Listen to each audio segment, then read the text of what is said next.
Hey guys, I'm back with a new video and it will be pretty long, so prepare yourself. First, I'm gonna talk about the picture I'm about to draw and then jump to the topic that you probably see in the title. A couple weeks ago, I visited Seattle again, but this time with my mom and we went to Emerald City Comic Con. Yep. And at that time, we also had a couple more days to explore and we went to aquarium. Honestly, that is one of my favorite places to go when I'm traveling. It was really nice, and they had even sea otters. But that's not what I wanted to tell you. After this trip, I was deeply inspired by all the colorful fish tanks and with the anemones and stars and fish, basically everything there. Some aquariums and fish tanks were so busy you have to look for a couple of minutes. And every time I discovered even something new and some wonderful creatures that I haven't seen at first. At that moment I had an idea to draw a picture filled with all kinds of bright sea plants and fish and corals and of course mermaid in the middle, because obviously I like to include some person in every picture. And after that I sketched a couple of mermaids in my new Canson Mixed Media sketchbook that I just recently discovered and fell in love with. That's probably gonna be another video about sketchbooks. After I sketched, I picked one of the pictures and decided to finish it in watercolor. Initial sketch was about 8 by 10 inches maybe. That's why I scanned and enlarged it in Photoshop to the size I needed, which is 12 by 16 inches, and printed it on 2 A4 pages, tape them together and transfer it to watercolor paper using my Lightbox. Watercolor paper I use is, as always, fluid hot press. I use this big pad, which is 12 by 16. I will not show the part when I transfer my sketch to the watercolor paper because it's not very exciting, and actually I record everything with my phone and it doesn't do a good job in the dark. After that I jump right in with watercolors and start coloring background.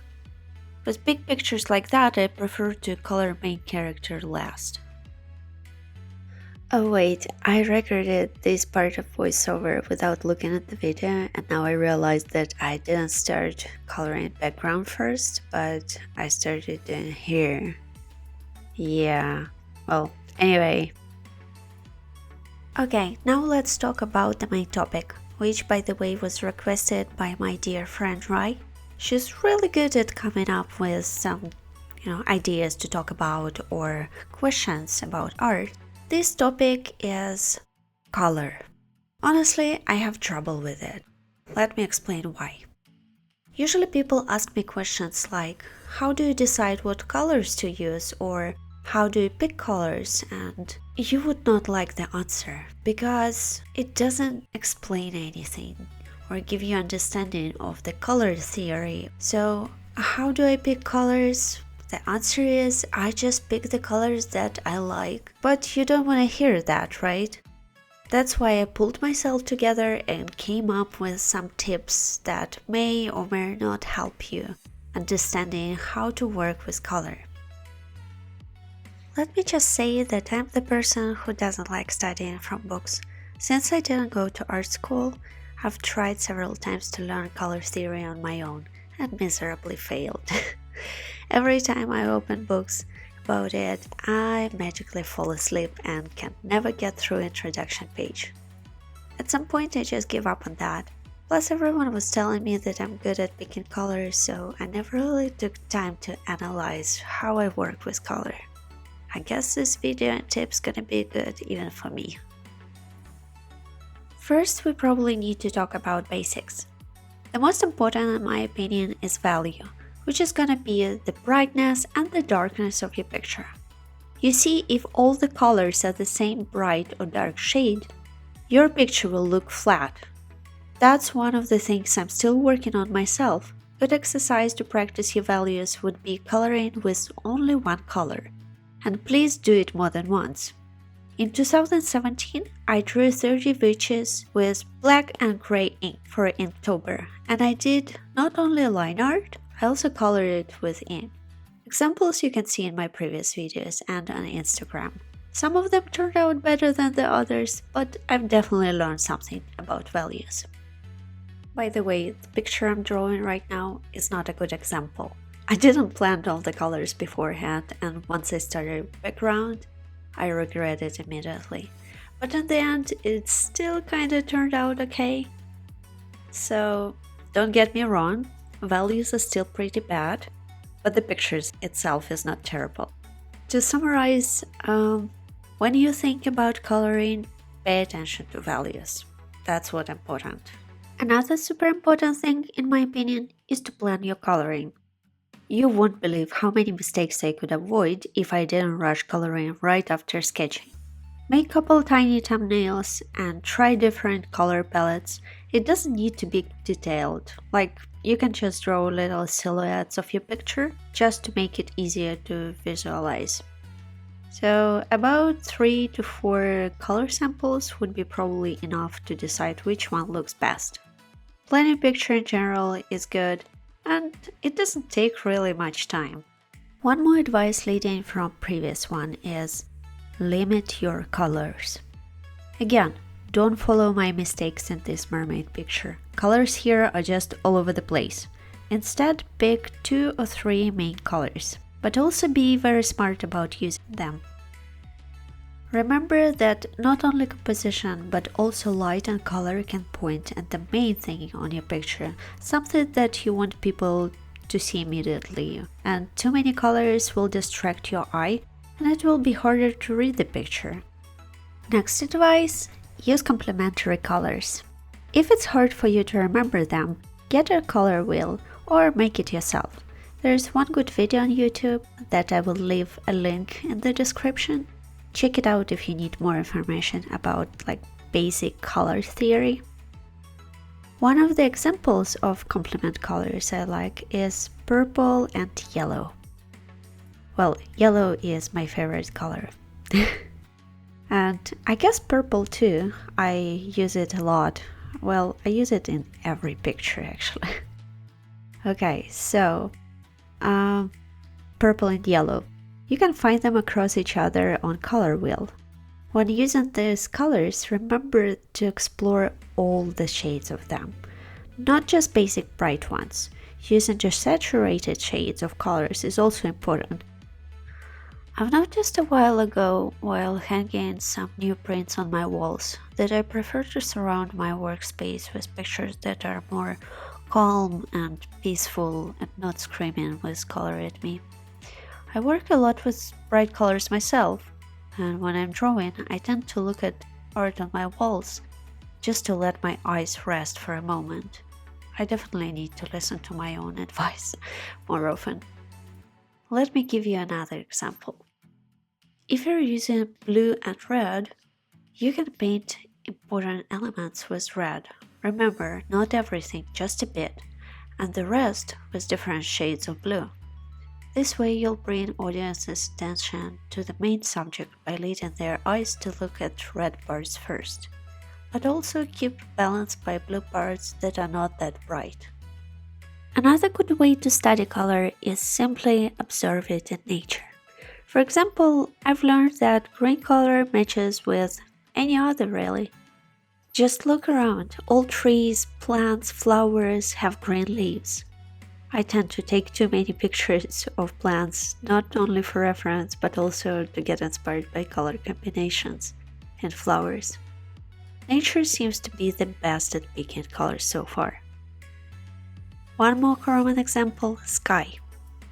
You can explore all kinds of different colors and shades in it. It constantly changes, especially during sunset. It can also set a different mood when you're drawing picture with sky. Warmer tones will usually make it more, warm and happier, make you feel cozy. Cool and just saturated tones make it look more gloomy and mysterious. Try painting sky with other than blue colors, and you'll see how it will change whole picture. Need another nature example? Water. Picture a beautiful turquoise ocean. You'll immediately want to swim in it. On the opposite side, water painted with brownish green color doesn't seem very welcoming. I would definitely use this color to paint a pond with some nasty creatures. Speaking of warm and cool tones, let's talk a bit about temperature. In my pictures, I mostly use warm tones, and there's an explanation to that. If I could describe my style, I'd say it's definitely cute and cheerful. And big part of that achieved by using warm colors. If I'd use more cool tones, my pictures would look completely different and give different vibe.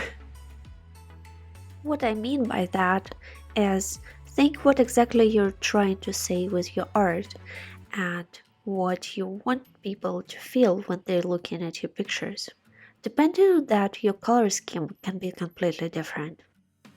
Now, some people for sure are a bit better at picking colors than others, but also it can be very subjective. Like everything in art and life, so don't worry about that too much.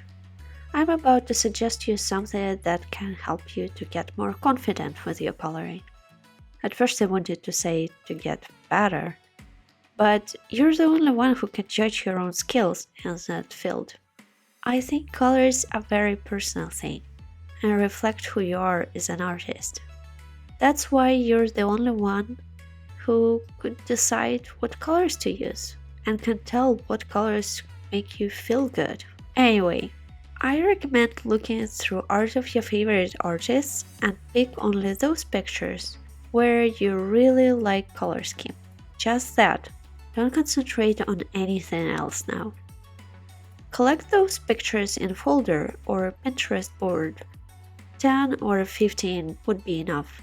And look through each of them, taking notes. What exactly you like about colors, values, lights. What they make you feel.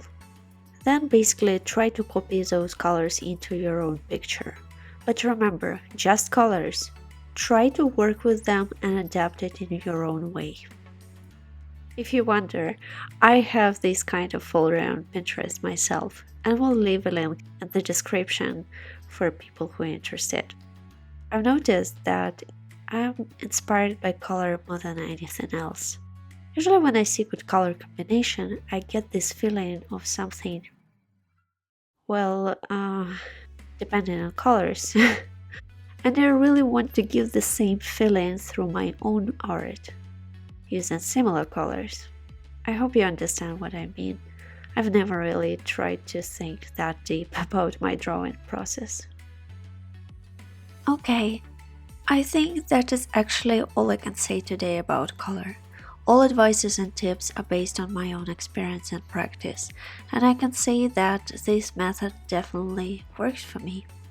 But if I'd come up with more things to say on that topic, I would definitely share it with you in future.